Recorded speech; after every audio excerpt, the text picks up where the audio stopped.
o senhor vai decidir que não vai cumprir? Se o Supremo Tribunal Federal tomar uma decisão ilegal não se cumpre. Ponto. Mas ele é o guardião da Constituição, não é guardião, ele está é o rompendo senhor a que Constituição. decide o que é legal? Não, ele está rompendo a Constituição. Queria entender do senhor, como é que vai ser isso? Vai cortar a despesa obrigatória para aplicar a emenda? Não. Explica, por favor. Não, Sadi, eu não falei nada disso. Não, eu quero que o senhor explique. O senhor falou, É que eu não vou falei usar a emenda parlamentar a nosso favor. Não é o discurso mais antissistema. Não, eu não... O senhor até faz esse, Não, fala Sadi, isso dentro desse É contexto. que eu não falei que eu vou cortar de saúde e educação. Não sei onde você viu falar isso. Eu estou dizendo que despesa obrigatória como saúde e educação. O senhor sabe disso, né? que eu Despesa não... obrigatória. Lógico, mas eu não falei que ia fazer isso. Mas eu estou perguntando como é que vai ser feito. Então, aqui você só colocou palavras na minha boca. Não coloquei. Eu acabei de dizer para o senhor. Tá bom. Despesa obrigatória como saúde e educação. Por ser Não, porque eu acho que é importante dizer isso, né? Essa despesa não voltará. O gatilho da Mas despesa desvinculação... obrigatória Então, é te explicar primeiro saúde e educação. O gatilho de desvinculação são os aumentos automáticos baseados no aumento de receita. Eles vão ser corrigidos pelo IPCA. E se você quiser investir mais em educação, é um investimento, porque isso é um piso, não um teto. Mas qual a despesa obrigatória, então? É isso que eu queria entender. Vou dar um exemplo. Hoje você tem inúmeras renúncias fiscais que passam em projeto de lei. Você vai poder cortar renúncias fiscais que estão hoje prendendo o nosso orçamento. Esse é um exemplo que eu vou cortar para gerar aumento de espaço fiscal discricionário. A gente tem muita despesa obrigatória nesse sentido. Onde mais a gente vai andar? Cortes, por exemplo, de super salário judiciário, que vão ter um impacto em cascata também para os estados. Nós temos um problema do orçamento judiciário, ele afeta também os estados. Esse aumento, e não só corte isso aí, o corte das desindexações, o que eu estou jogando que é a cenourinha da governabilidade, que é chegar para o Congresso Nacional e falar, olha, o quanto vocês aumentarem de espaço discricionário para aumento de investimento, o percentual da emenda é estabelecido ali. Logo, quanto mais vocês cortarem, mais vocês terão as emendas. Exato. A diferença é que aí a emenda será disciplinada. Hoje a emenda apenas você aumenta a receita, aumenta a emenda e eles gastam como querem. E hoje eles recebem um rebote de 30%, 40%, 50%. Mas como é que... Desculpe, pode continuar. Não.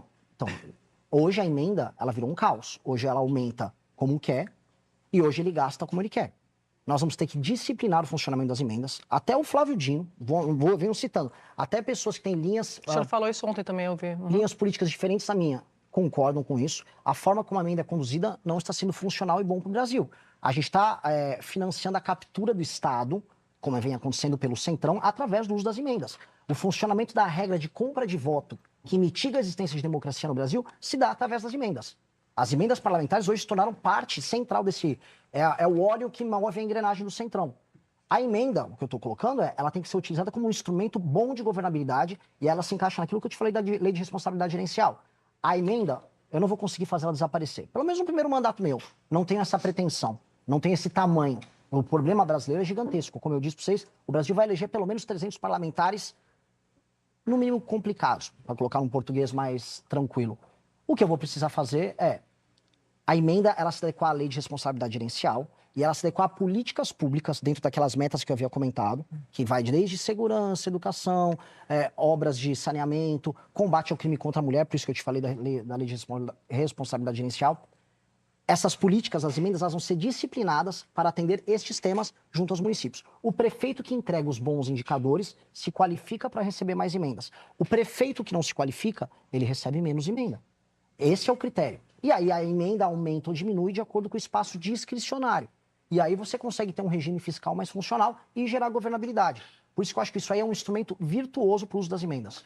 Deixa eu falar um pouco do vice do senhor, Haroldo Medina. Eu já vi o senhor falando várias vezes, o senhor reconhece, admite que houve uma tentativa de golpe de Estado no 8 de janeiro, eu já ouvi o senhor falando isso algumas vezes, mas o Haroldo Medina, o senhor também sabe, visitou acampamentos em frente aos quartéis, apoiou ali os golpistas. Qual é o recado que o senhor dá, tendo um vice desse, na chapa do senhor, na defesa da democracia?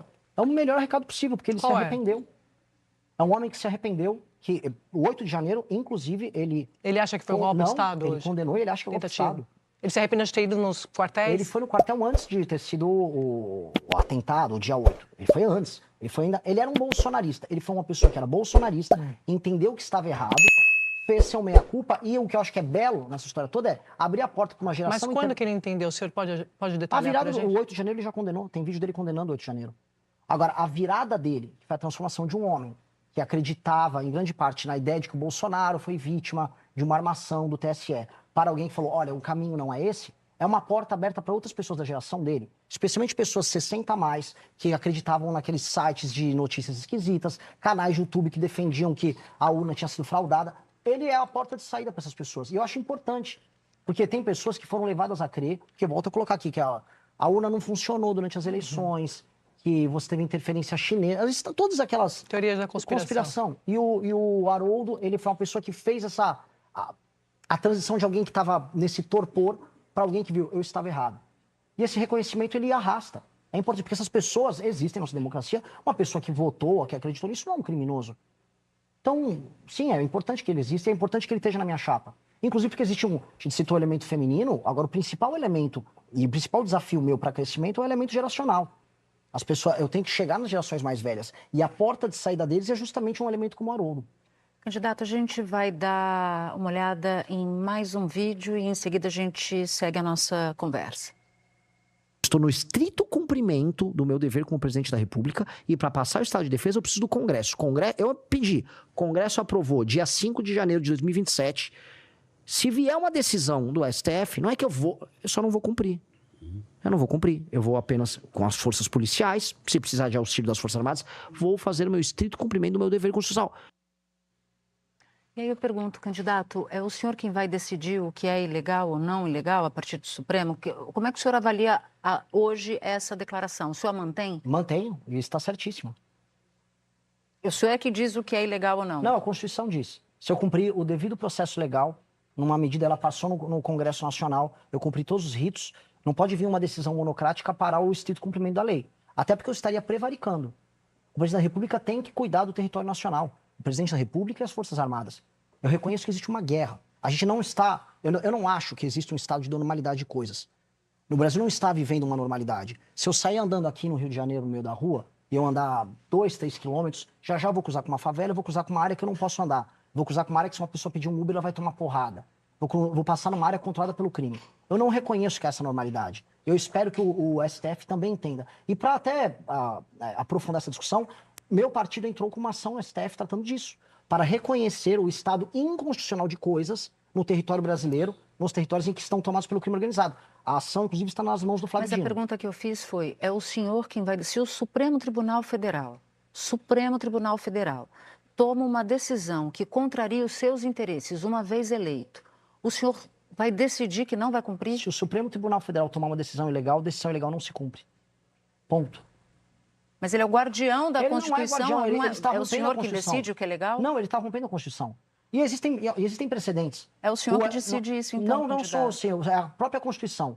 Então vou dizer que é o Alexandre de Moraes que vai decidir isso, que é o exemplo que eu dei ali. Ou é um ministro que vai monocraticamente, sem passar pelo processo legislativo, definir se algo que teve o processo legislativo válido ou não. Não é errado isso. E é por isso que a gente está vivendo um estado completamente confuso de coisas, em que o STF se torna última instância para um processo legislativo, em que o legislativo cuida do orçamento. A gente está vivendo num país doente. Mas o senhor vai entrar no Supremo? O senhor está criticando agora? Dizendo... Sim, porque eu sou um democrata, Sadia. Mas o Supremo é o guardião dessa Constituição. O que garante... Depende. E se ele não cumprir a Constituição? O que garante que qualquer governante possa rotular o que é ilegal ou não? Não é rotular, existe o texto da lei. Então, na Constituição, vamos repetir. O senhor está concordando? Eu cumpri, eu citei o exemplo dado ali. Entro, olha, decreto o estado de defesa para resolver aquela situação. Igual o Michel Temer faça a mesma coisa, GLO do Temer aqui no Rio. Passa pelo processo legislativo completo. Aí vem uma DPE, alguém entra lá no STF, a rede de sustentabilidade entra. Não pode por não sei o quê. Aí vem uma decisão monocrática. Eu não vou cumprir uma decisão monocrática. Candidato, não vou cumprir. É que um democrata, mesmo discordando da decisão da justiça, ele cumpre a decisão e recorre. Não cumprir uma decisão da justiça é papel de um democrata ou é um ato de um democrata? Não, porque não é um ato... Estou confusa aqui. Não, porque não é um ato democrático você passar por cima do devido processo. Há, nesse instante, no Brasil, um estado inconstitucional de coisas quando o STF fica passando o tempo todo sobre a atribuição de outros poderes. E cabe ao presidente da República também não aceitar isso. E eu vou falar, teve precedente. Houve uma decisão tomada em 2016 por parte do STF, uma decisão monocrática contra o Renan Calheiros, que à época que ele seria afastado, o Renan Calheiros não cumpriu a decisão e o STF reviu. E foi um golpe de Estado, não foi? A questão toda é, quando você está invadindo as prerrogativas essenciais de um determinado poder, aquele poder pode sim surgir, não de maneira golpista, mas não acatando uma decisão que em si é ilegal. Lógico que eu vou discutir junto ao STF. Eu não vou cumprir imediatamente uma decisão que é ilegal. Se você gostou do vídeo, não esqueça de deixar o like e inscrever-se no canal.